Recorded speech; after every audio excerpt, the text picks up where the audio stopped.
Ladies and gentlemen, can we please put our hands together to welcome none other than the exceptional talent, a source of youthful energy and creativity, Ms. Ojasvi Acharya. We'd like to welcome her here for her keynote speech. Ladies and gentlemen, please put your hands together. Ms. Ojasvi Acharya, the stage is all yours.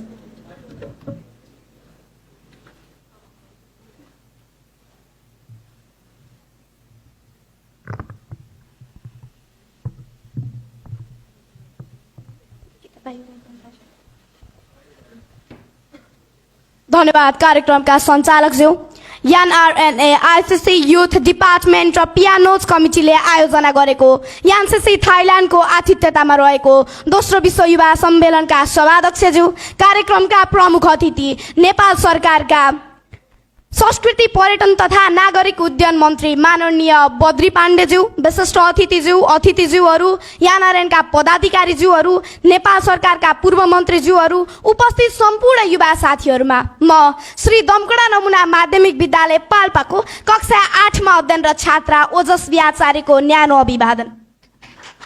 संसारकै सबैभन्दा पुराना 22 वटा मुलुकहरू मध्येको 11औं स्थानमा रहेको थाइल्यान्डको भूमिबाट म विश्वमा आप्रवासीको रूपमा रहनुभएका नेपाली संस्कार, संस्कृति र रीतिरिवाजका पुजारी नेपाली आमाबुवा, दाजुभाइ र दिदीबहिनीहरूप्रति हार्दिक नमस्कार सहित स्मरण गर्न चाहन्छु। विश्वयुद्धका जापानी सेनाहरूसँग बहादुरीका साथ लड्न आइपुगेका गोर्खाली सेनाहरूको भूमिमा पिलोकको कथा पढेपछि कति बेला पुगु भन्ने उत्कट इच्छा पूरा गर्न सहयोग गर्नुहुने एनआरएनए आईसीसी उपाध्यक्ष आदरणीय रामशरण सिमखडा सर लगायत आयोजक टिमप्रति म हार्दिक आभार प्रकट गर्न चाहन्छु। समस्त गोर्खाली जसले आफ्नो भूमिको रीतिथिति, संस्कार र संस्कृति जोगाउन बिरानो मुलुकमा दशैंमा कोठा कोठामा टीका लगाए, तीज, तिहार, देउसी र भैरोलाई आजसम्म पनि आफ्नै विरासतपूर्ण संस्कृति ठाने, धोती, चोलो र गुन्यो त्याग्न चाहेनन्, बरु सुख, सुविधा, अवसर र अधिकार त्याग्न तयार भए तर आफ्नो भूमिलाई बिर्सेनन्। त्यस्ता अग्रजहरूप्रति पनि म हार्दिक आभार प्रकट गर्न चाहन्छु। ब्रिटिश साम्राज्यले विश्व विजयको माहौल बनाइदिइरहँदा अरिङ्गालका गोलामा गुलेली हानेर पहाडका भित्ताहरूसँग ढुङ्गा लडाएर अझ भनौँ लाठी र मुङ्ग्रो लिएर बन्दुकसँग लड्न निस्केका ती बहादुर गोर्खालीहरूको पहिचान बोकेको मुलुकबाट पछिल्लो समयमा ब्रिटिश सेनालाई नमिठो हार चखाएर विजयको उल्लास मनाएको जितगढी युद्धको स्मरण गर्दै विश्वव्यापी रूपमा छरिनुभएका नेपाली मन, तन र भावनाहरूप्रति पनि म हार्दिक आभार प्रकट गर्दै सदैव भलाइ र सफलताको हार्दिक शुभकामना व्यक्त गर्न चाहन्छु। मैले नेपाल बाहिरको नेपाल भन्ने शब्द सुनेको छु जुन मलाई खुब मन पर्छ। आकाश खुल्ला छ, स्वतन्त्र पंक्षी बनेर आज मानिस दुनियाँको जुनसुकै कुनामा जान मिल्ने सामर्थ्य थपिँदैछ। नेपालबाट पनि बौद्धिक क्षेत्रमा जानुभएका थुप्रै अग्रजहरूले सेन्टर अफ एक्सिलेन्समा प्रतिनिधित्व र नेतृत्व गर्दै हुनुहुन्छ। विशिष्ट पहिचान कायम गर्न सफल हुनुभएको छ। त्यहाँबाट सिकेका ज्ञान, सिप, धारणा, योजना र प्रविधि नेपाली समाजको हितमा कसरी पुर्याउने भन्ने कोणबाट सोच्न जरुरी छ। आज विश्वकै सर्वोत्कृष्ट कलेज एआईटी को यस सभाहालबाट हामीले यसको निष्कर्ष निकाल्न सकौं भन्ने अपेक्षा समेत राखेकी छु। आधुनिक आप्रवासनको मुख्य मानकलाई हेर्नुपर्दा सन् 1816 तिरबाट नेपालीहरू विदेशिन थालेको पाइन्छ। तर अपुष्ट तथ्याङ्कलाई हेर्ने हो भने प्रथम विश्वयुद्धताका नै झन्डै 1 लाख नेपालीहरू ब्रिटिस सेनामा भर्ती भएर युद्धमा भाग लिएको पाइन्छ। यसपछि विदेशिने क्रम निरन्तर उकालो ग्राफमा अगाडि बढ्दैछ। पिडी कुर्दै गरेकी आमाको झरेको दाँतभित्रको खित्त आँसु खोज्नको लागि, बाको उद्रिएको कमेजमा नयाँ टालो फेर्नको लागि र भर्खर बिहे गरेर भित्राएकी जीवन सङ्गिनीको न्यानो स्पर्शलाई एक्लै छाडेर आफ्नै क्यानभासमा सिसा कलमको चित्र बनेर 7 समुद्र पारी पुगेका ती नौजवानहरू मात्र होइन, घरमा बाआमाले पालेको लैनो भैँसी बेचेर साउसँग ऋण गरेर उच्च शिक्षाको महत्त्वाकांक्षा बोकेर 7 समुद्र पारी पुगेका ती नौजवानहरूले बगाएको पसिना र रेमिट्यान्सका कारण आज मेरो मुलुकको अर्थतन्त्र चल्दैछ। सपनाको सुटकेस बोकेर रहरले, कहरले र बाध्यताले नेपालका 4 बन्ज्याङ छाड्दै गर्दा देश कस्तो थियो? देश प्रेम के हो? देशको माटोको सुगन्ध कस्तो हुन्छ? प्रदेशमा बस्दा देश कति दुख्छ भन्ने सोकोर कल्पना सायद मलाई भन्दा धेरै अनुभव यहाँहरूलाई छ होला।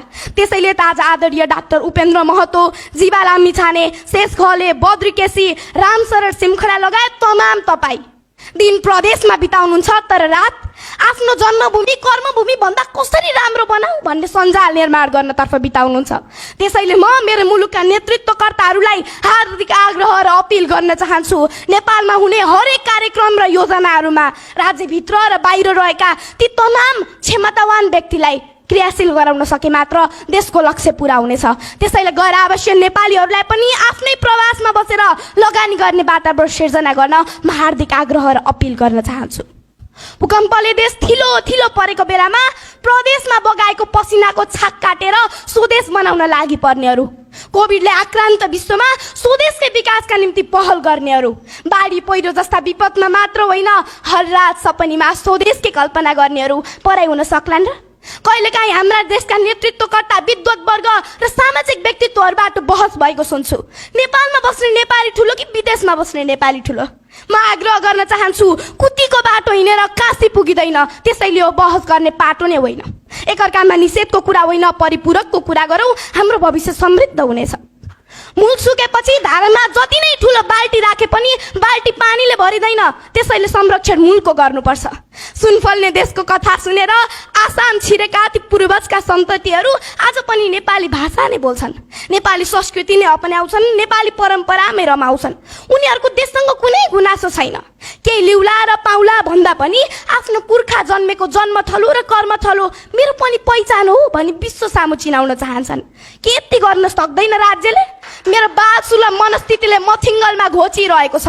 म यही मञ्चबाट ब्रह्माण्डौका अरबौं तारा जस्तै विश्व सामु फैलिएर रहनुभएका हाम्रा नेपाली मन र तनलाई पनि नेपाली पहिचान दिलाउनको लागि अपिल गर्न चाहन्छु।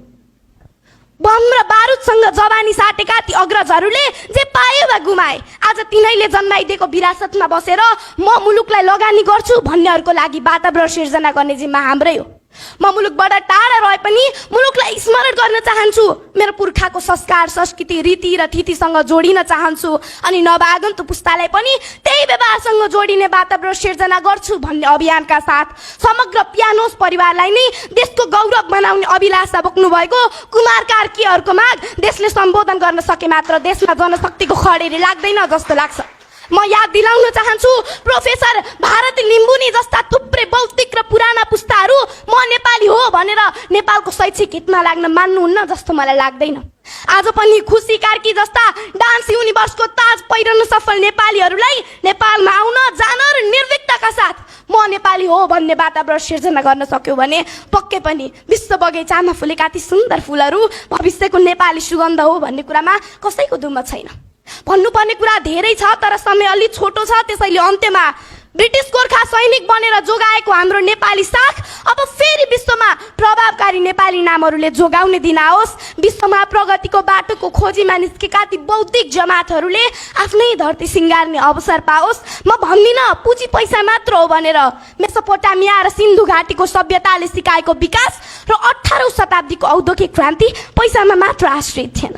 त्यसैले हजारौं माइलको यात्रा र अनुभवहरूले बटुलेको चेतना र विकासले नेपाली भूमि सिंचित भएको देख्न पाऊँ। म जस्तै हुर्कदै गरेका युवाहरू नेपालमै बस्न र म भन्दा अगाडि नै अवसरको खोजीमा निस्कनु भएका अग्रजहरूको प्रेरणात्मक साथ नेपाली भूमिले पाओस्। हार्दिक शुभकामना सहित बिदा हुन्छु। धन्यवाद, नमस्कार, जय एनआरएनए, जय देश, जय पियानोज।